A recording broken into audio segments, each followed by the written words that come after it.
सुप्रभात बच्चों, sunrise education academy Samdari में आपका स्वागत है। आज हम बच्चों पढ़ने जा रहे हैं धातु रूप। धातु रूप जैसे कि मैं आपको इसके बारे में पहले भी आपको मैं बता चुकी हूँ कि जो संस्कृत में जो पुरुष होते हैं वे 3 होते हैं, प्रथम, मध्यम और उत्तम। और वचन होते हैं वे भी 3 होते हैं, एक वचन, द्विवचन और बहुवचन। इसके अलावा प्रथम पुरुष के कर्ता होते हैं, मध्यम पुरुष के कर्ता होते हैं, उत्तम पुरुष के कर्ता होते हैं। और उसी के अनुसार हम जो है अगर एक वचन का कर्ता है तो एक वचन की क्रिया लगाते हैं, और यदि द्विवचन का कर्ता है तो हम द्विवचन की क्रिया लगाते हैं, और यदि बहुवचन का कर्ता है तो बहुवचन की क्रिया लगाते हैं। और जो भी वाक्य होता है तो उस वाक्य को हम पढ़कर ये पहचान सकते हैं कि ये कौन से लकार का मतलब वाक्य है, जैसे लट लकार का है या लिट लकार का है या लोट लकार का है। तो इस तरह से फिर हम उन धातुओं का प्रयोग करते हैं। ये जो धातुएं हैं बच्चों हमें हिंदी से संस्कृत में जब अनुवाद करते हैं तब ये धातुएं हमारे काम में आती हैं। और इसके अलावा एग्ज़ाम में आपसे इन धातुओं के बारे में भी पूछा जाता है। तो आपके जो पाठ्यक्रम में जो धातु रूप है तो आज हम उन धातु रूपों को पढ़ेंगे। तो सबसे पहला है आपके जो पाठ्यक्रम है उसमें पर, स्मैन, पदी धातु रूप हैं। तो उसमें सबसे पहले जो धातु है वो है भू भव, जिसका अर्थ होता है होना। इसका हम पढ़ेंगे लट लकार। लट लकार अर्थात वर्तमान काल। तो ये जो वर्तमान काल की जो धातु है इसे आप कब से ही पढ़ते आ रहे हैं, मतलब 3rd क्लास से भी आपने ये धातु पढ़ी है। तो प्रथम पुरुष में हम एक वचन में भवती, भवत, भवंती। फिर मध्यम पुरुष में भवसी, भवतः और भवत। उत्तम पुरुष में एक वचन में भवामी, द्विवचन में भवाव और बहुवचन में भवामा। इसी प्रकार से अब हम पढ़ेंगे दूसरा लिट लकार। लिट लकार यानी भविष्यत काल। तो इसमें भी प्रथम पुरुष एक वचन में भविष्यति, भविष्यथ और भविष्यन्ति। मध्यम पुरुष में भविष्यसि, भविष्यथ, भविष्यथ। उत्तम पुरुष में भविष्यामि, भविष्याव और भविष्याम। और इसी प्रकार से तीसरा है लोट लकार। लोट लकार यानी आज्ञार्थक काल, अर्थात यदि किसी सेंटेंस में आज्ञा से संबंधित जानकारी है या वाक्य है तो उसमें हम लोट लकार की क्रियाओं का प्रयोग करेंगे। प्रथम पुरुष एक वचन में भवतु, द्विवचन में भवताम और बहुवचन में भवन्तु। मध्यम पुरुष में एक वचन में भव, द्विवचन में भवतम और बहुवचन में भवत। उत्तम पुरुष में भवानी और द्विवचन में भवावह और बहुवचन में भवाम। इसी प्रकार से अब हम पढ़ेंगे लंग लकार। लंग लकार अर्थात भूतकाल। जब कोई भी वाक्य भूतकाल में होगा तो उसमें हम भूतकाल की क्रियाओं का प्रयोग करेंगे। तो इसमें भी जो पुरुष है प्रथम पुरुष में अभवत एक वचन, द्विवचन में अभवताम और बहुवचन में अभवन। फिर है मध्यम अभव, अभवतम द्विवचन और बहुवचन में अभवत।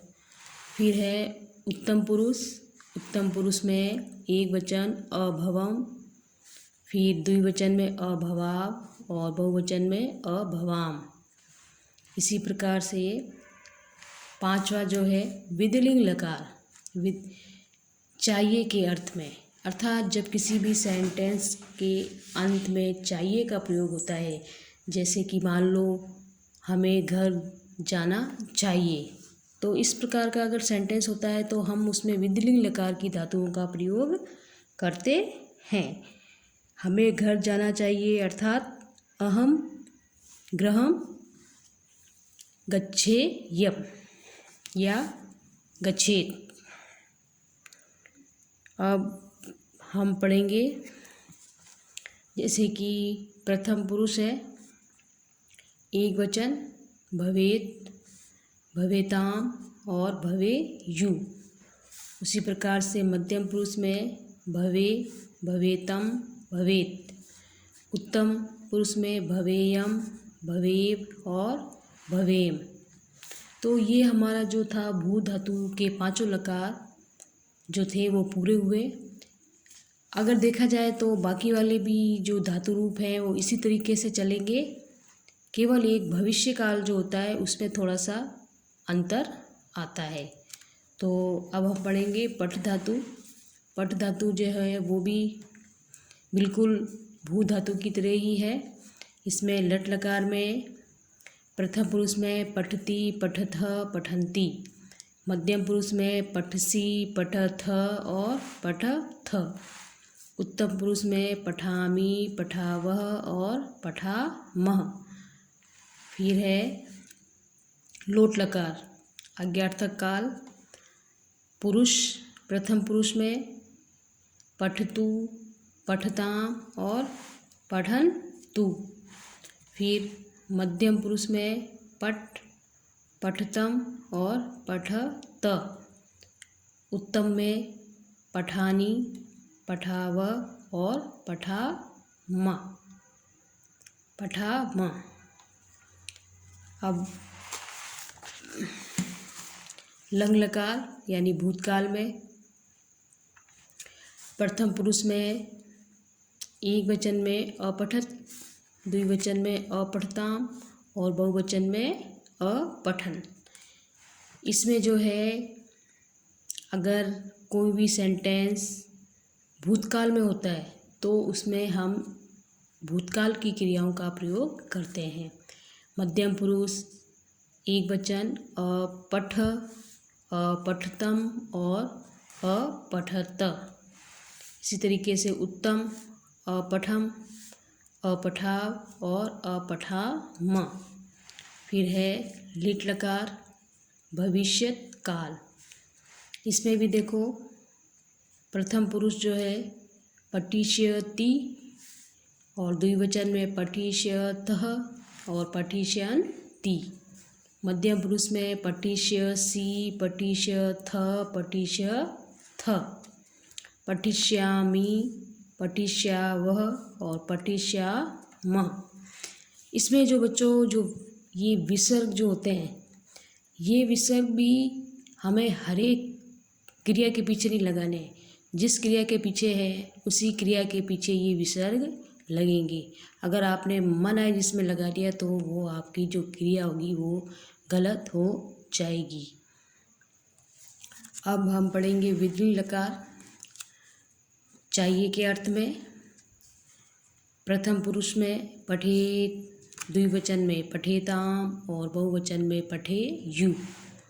मध्यम पुरुष में पठे, पठेतम और पठेत। उत्तम पुरुष में पठेयम, पठेव और पठेम। अब है हस धातु। हस यानी हंसना। जिस तरह से भू और पठ धातु के जो रूप थे हस धातु के रूप भी उसी तरीके से चलेंगे। तो यदि आप एक धातु के पांचों लकार याद कर लेते हैं तो आपको बाकी की सारी धातुएं आसानी से याद हो जाएंगी। केवल एक जो भविष्य काल की जो धातुएं होती हैं, लिट लकार की जो धातु होती है उसमें स का फर्क आता है, तो ये आपको ध्यान में रखना है। अब हस धातु में जैसे प्रथम पुरुष में एक वचन हस्ती, द्विवचन हसत और बहुवचन हसन्ति। मध्यम पुरुष हससी, हसथ और हसथ। अब देखो बच्चों, इसमें जो है हस थ, तो इसमें विसर्ग आया है द्विवचन में, और हस थ बहुवचन में विसर्ग नहीं है। इस बार का आपको ध्यान में रखना है।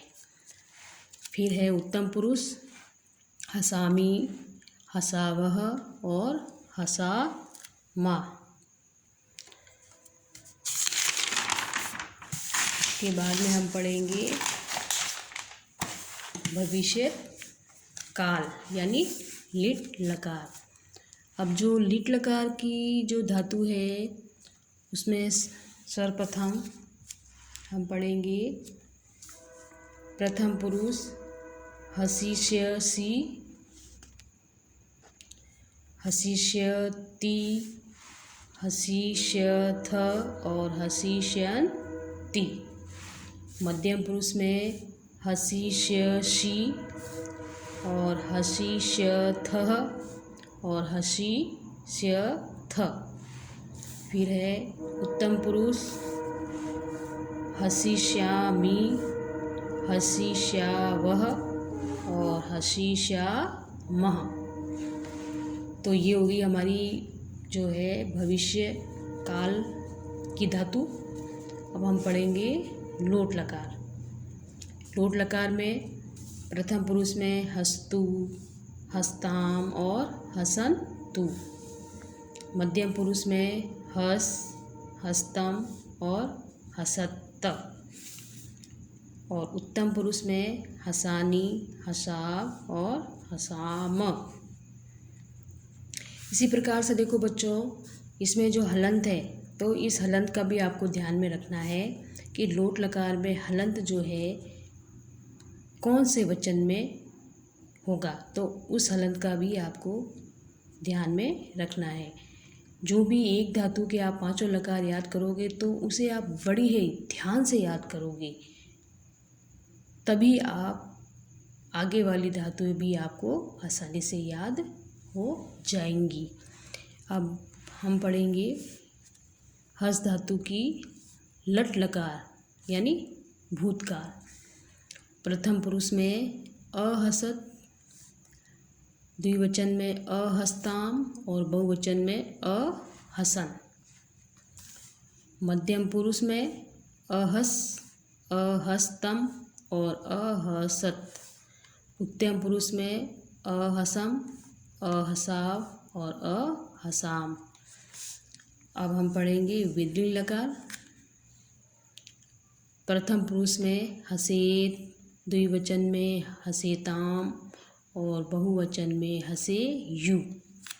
फिर मध्यम पुरुष में हसे, हसेतम और हसेत। उत्तम पुरुष में हसेयम, हसेव और हसेम। अब हम पढ़ेंगे नम धातु। नम धातु अर्थात नमस्कार या फिर झुकना। हम किसी को नमस्कार करते हैं तो हम झुकते हैं, तो इसी प्रकार से इसका अर्थ झुकना भी होता है। तो सबसे पहले हम पढ़ेंगे लट लकार की धातु। लट लकार में प्रथम पुरुष में नमति, नमतः और बहुवचन में नमन्ति। मध्यम पुरुष में नमसि, नमथ और नमथ। उत्तम पुरुष में नमामि, नमावह और नमामः। फिर पढ़ेंगे लिट लकार यानी भविष्य काल। अब देखो बच्चों, इसमें भविष्य काल में जो है जो स आया है, अभी हमने जब पटिष्यति पढ़ा था पट धातु का, तो उसमें जो है ये वाला स आया था आधा, यानी कि स षटकोण वाला स आया था। और अब जब हम ये पढ़ रहे हैं नम धातु, तो इसमें लिट लकार में जो है वो स सड़क वाला आधा स आया है, तो इस स का आपको ध्यान में रखना है। इसी प्रकार से मध्यम पुरुष में नस्यसि, नस्य थ और नस्य थ। उत्तम पुरुष में नस्यामि, नस्याव और नस्याम। फिर है लोट लकार। लोट लकार में प्रथम पुरुष में नमतु, नमताम और नमन तु। मध्यम पुरुष में नम, नमतम और नमत। फिर उत्तम पुरुष में नमानि, नमाव और नमामः। तो ये लोट लकार की धातुएं हो गई। इसके बाद में लंग लकार अर्थात भूतकाल। भूतकाल में जो प्रथम पुरुष है, प्रथम पुरुष में एक वचन में अनमत, द्विवचन में अनमताम और बहुवचन में अनमन। फिर मध्यम पुरुष में अनमः, अनमतम, अनमत। और उत्तम पुरुष में अनमन, अनमम और द्विवचन में अनमाव और अनमामः।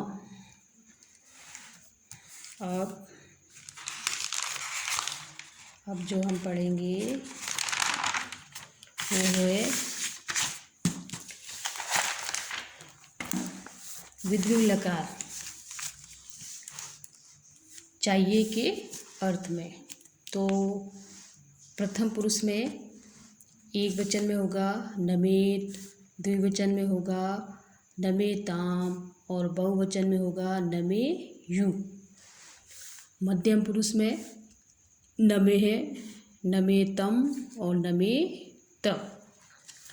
उत्तम पुरुष में होगा एक वचन में नमेयम, द्विवचन में नमेव और बहुवचन में नमेम।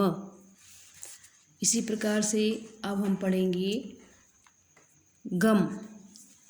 गम और गच्छ ये दोनों एक ही होते हैं, जिसका अर्थ होता है जाना। यह तो लट लकार में हम इसकी धातु पढ़ेंगे, यानी कि वर्तमान काल में। प्रथम पुरुष में एक वचन में गच्छति, द्विवचन में गच्छतः और गच्छन्ति। इसमें बच्चों आप जो ये गम आया है तो आप इसको एग्ज़ाम में गमती, गमत, गमनती मत लिखना, क्योंकि लट लकार में इसके रूप इस तरह से गच्छ से चलेंगे। अगर आपने इस तरीके से लिख दिया तो आपके बिल्कुल भी रॉन्ग होगा, आपको एक भी नंबर नहीं मिलेगा। जो इसकी धातु है आपको वही धातु लिखनी है। मध्यम पुरुष में गच्छसि, गच्छथ, गच्छथ। उत्तम पुरुष में गच्छामि, गच्छावः और गच्छामः। इसी प्रकार से लट लकार यानी भविष्यत काल। तो इसमें प्रथम पुरुष में गमिष्यति, गमिष्यथ, त, गमिष्यन्ति। मध्यम पुरुष में गमिष्यसि, गमिष्यथ, गमिष्यथ। उत्तम पुरुष में गमिष्यामि, गमिष्याव और गमिष्यामः। तो ये हो गई आपकी लिट लकार की धातुएं। फिर है लोट लकार। लोट लकार में जो प्रथम पुरुष है एक वचन में गच्छतु, द्विवचन में गच्छताम और बहुवचन में गच्छन्तु। और मध्यम पुरुष गच्छ, गच्छतम और गच्छत। उत्तम पुरुष में गच्छानि, गच्छाव और गच्छामः। इसके बाद में लड़ लकार या लंग लकार। भूतकाल। प्रथम पुरुष में इसकी धातु एक वचन में होगी अगच्छत, द्विवचन में अगच्छताम और बहुवचन में अगच्छन। मध्यम पुरुष में अगच्छः, अगच्छतम और अगच्छत। उत्तम पुरुष में अगच्छम, अगच्छाव और अगच्छाम। इसी प्रकार से विधिलिंग लकार, इसमें प्रथम पुरुष में जो धातु होगी वह एक वचन में गच्छेत, द्विवचन में गच्छेताम और बहुवचन में गच्छेयु। मध्यम पुरुष में गच्छे, गच्छेतम और गच्छेत। उत्तम पुरुष में गच्छेयम, गच्छेव और गच्छेम। तो ये आपकी मैंने 5 जो धातुएं हैं वो पूरी करवा दी है। तो ये 5 धातुएं आपको लिखनी भी है। इसके साथ साथ जो आपका गृह कार्य है, अब गृह कार्य में आपको अस यानी होना, तो इसके आपके 5 लकार में ये धातु लिखनी है। फिर हन, जिसका अर्थ होता है मारना, इसके भी आपको 5 लकार में धातु लिखनी है, रूप लिखने हैं। फिर क्रुद्ध यानी क्रोध करना, तो इसको भी आपको 5 लकारों में ये धातुएं लिखनी है। जिस तरह से मैंने यहाँ लिखी है उस तरह से आपको होमवर्क में भी ये लिखने हैं। अब इसके बाद में बच्चों जो है मैं आपको ये बताऊंगी कि जो एग्ज़ाम में आपके जो सवाल आते हैं धातुओं से संबंधित वो किस तरीके से आते हैं। तो इसमें आपको याद तो सारे ही करने हैं, जैसे मैंने आपको बता दिया है कि एक धातु के आप 5 लकार याद कर लीजिए तो आपको सारी धातुएं आसानी से याद हो जाएंगी। केवल जो लिट लकार की धातु है उसमें आपको थोड़ा ध्यान देना है श का। तो अब देखो, जैसे कि ये जो है लट लकार, अब लट लकार में हमें एक लेते हैं हिंदी में सेंटेंस, यानी कि वह जाता है। धातु कोई भी हो सकती है, ज़रूरी नहीं कि मैं ये वाली धातु लूँ। वह जाता है, तो वह जाता में वह क्या है, प्रथम पुरुष। तो प्रथम पुरुष के कर्ता क्या होते हैं पुल्लिंग में, मैं पहले आपको बता चुकी हूँ। पुल्लिंग में स, तऊ और ते। तो ये तो एक वचन के लिए आता है और ये द्विवचन के लिए और ये बहुवचन के लिए। तो यहाँ मैंने जो लिखा है वह जाता है, तो ये जो सेंटेंस है ये एक वचन का सेंटेंस है। तो वह यानी सह यानी एक वचन था। तो इसी प्रकार से जो क्रिया है लट लकार की, एक वचन में प्रथम पुरुष एक वचन में जाता का क्या होता है गच्छति। अभी हमने पढ़ी थी गच्छ की क्रिया, तो गच्छति। तो ये हमारा जो है संस्कृत में सेंटेंस बन गया। अब यही जो सेंटेंस है वो हम स्त्रीलिंग में लिखते हैं, जैसे वह जाती है। तो इसमें जो है वह जाती है, तो इसमें हम इस स का प्रयोग नहीं करेंगे। क्यों? क्योंकि ये क्या है स्त्रीलिंग का सेंटेंस है। तो स्त्रीलिंग के कर्ता क्या होते हैं मैंने आपको बताए थे, सा, ते और ताहा। एक वचन में सा, द्विवचन में ते और बहुवचन में ताहा। तो वह, तो ये सा आ जाएगा, सा और गच्छति। क्रिया तो चेंज नहीं होगी क्योंकि क्रिया तो वो की वो रहेगी। अब इसी प्रकार से एक सेंटेंस हम लेते हैं नपुंसकलिंग का, जैसे कि वह पुस्तक है, सॉरी यहाँ लिखती हूँ, वह पुस्तक है। तो ये जो सेंटेंस है बच्चों ये नपुंसकलिंग का सेंटेंस है। तो इसमें भी नपुंसकलिंग के कर्ता होते हैं प्रथम पुरुष में तत्, ते और तानी। तो ये भी मैं आपको पहले करवा चुकी हूँ, ये शायद आपको याद हो, आपने याद किए हुए हैं। तो वह के लिए क्या आएगा तत्। अब इसमें पुस्तक, तो पुस्तक क्या है बच्चों शब्द रूप है, ये शब्द है, पुस्तक संज्ञा शब्द है। तो ये धातु नहीं है, ये संज्ञा शब्द है। तो तत् पुस्तकम क्या हो जाएगा? पुस्तकम। अब जो है ये तो थे हमारे सारे क्या प्रथम पुरुष के कर्ता हुए थे। अब हम एक लेते हैं मध्यम पुरुष में। जैसे कि चौथा सेंटेंस है, तुम जाती हो, ये हमारा मध्यम पुरुष का है। तो मध्यम पुरुष के कर्ता क्या होते हैं? त्वं एक वचन के लिए, और युवाम द्विवचन के लिए, और यूयम बहुवचन के लिए। तो तुम जाती हो, तो इसमें तो केवल यही काम आते हैं, स्त्रीलिंग और पुल्लिंग तीनों में हम इन तीनों का ही यूज में प्रयोग करते हैं इसका। तो तुम का त्वं गच्छसि आएगा इसमें, क्योंकि ये मध्यम पुरुष का कर्ता है। तुम से हम समझ जाएंगे कि ये मध्यम पुरुष का कर्ता है और इसमें मध्यम पुरुष की ही क्रियाएं चलेंगी, गच्छसि, ना कि आप इसको गच्छति करेंगे। गच्छति करते ही आपका ये जो सेंटेंस है वो गलत हो जाएगा। इसी प्रकार से देखो, तुम दोनों जाते हो, तो तुम दोनों ये क्या है? द्विवचन। तो द्विवचन के लिए युवाम, और द्विवचन की मध्यम पुरुष द्विवचन की क्रिया लिखनी है, तो गच्छथः। तो ये हो गया अपना संस्कृत का सेंटेंस। इसी तरह से एक और लेते हैं, तुम सब जाते हो, तो तुम सब के लिए यूयम, तुम सब के लिए क्या आ जाएगा? यूयम गच्छथ। तो ये हो गया अपना संस्कृत का सेंटेंस।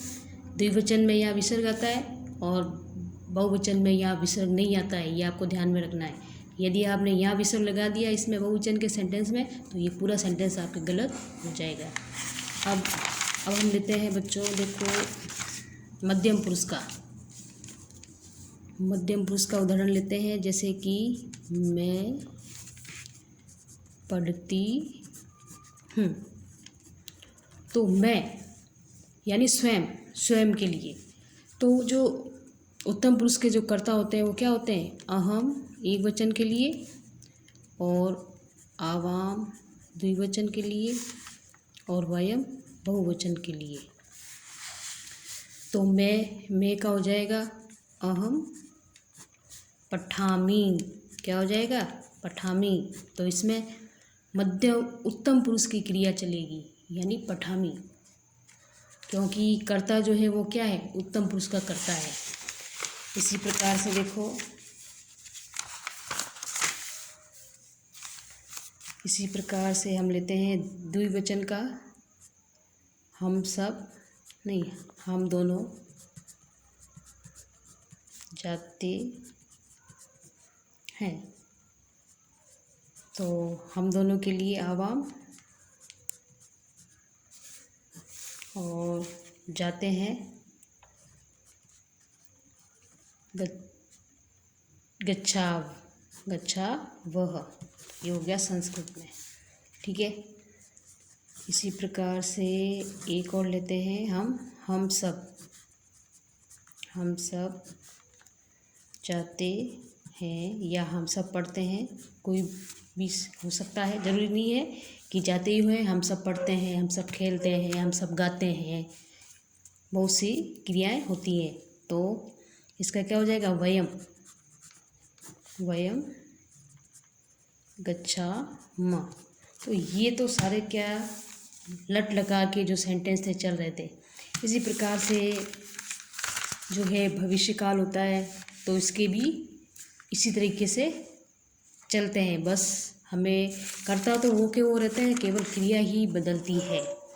अब जैसे कि वह पढ़ेगा, मान लो कोई सेंटेंस आ जाए कि वह पढ़ेगा, तो वह पढ़ेगा में क्या हो जाएगा? वह पढ़ेगा। तो ये सेंटेंस क्या हो गया? भविष्य काल का सेंटेंस हो गया, अर्थात लिट लकार की क्रिया का प्रयोग होगा इसमें। तो वह का तो सह हो जाएगा और पढ़ेगा तो पठिष्यति, पठिष्यति। इसी प्रकार से जैसे कि वे दोनों पढ़ेंगे तो वे दोनों के लिए क्या जाएगा, तौ, तौ पठिष्यतः। और वे सब पढ़ेंगे तो ते पठिष्यन्ति। तो इस तरीके से जो है ये हिंदी से संस्कृत बनाई जाती है। अब आपके जो एग्ज़ाम में है, एग्ज़ाम में आपको देखो पहले तो ये था हिंदी से संस्कृत बनाने को आपके कोर्स में था, लेकिन अब आपके नहीं है ये। लेकिन अब आपसे क्या पूछा जाएगा कि मान लो आपसे पूछ लिया जाए कि पठ धातु लोट लकार, पठ धातु लोट लकार प्रथम पुरुष का बहुवचन आप लिखिए। तो इस तरीके से आपसे इसमें पूछा जाएगा। तो आपको सारी ही धातुएं याद करनी है। ये परिस्मैन पदी धातुएं हैं, ये आपको सारी ही धातुएं याद करनी है। इसमें से कोई भी जो धातु है वो एग्ज़ाम में आ सकती है। इसमें परिस्मैन पदी धातु में 16 धातुएं हैं। कितनी धातुएं हैं? 16 में से 5 तो मैंने आपको करवा दी अभी, और 3 मैंने आपको दे दिए होमवर्क में, यानी कितनी होगी? 8 धातुएं तो हमारी कंप्लीट हो चुकी है। बाकी बची 8। जो 8 बाकी रह गई है वो हम अगले दिन करेंगे। और आप इन धातुओं को याद करिए, इसमें कोई वो समस्या नहीं है और ना ही इसमें कोई प्रॉब्लम है।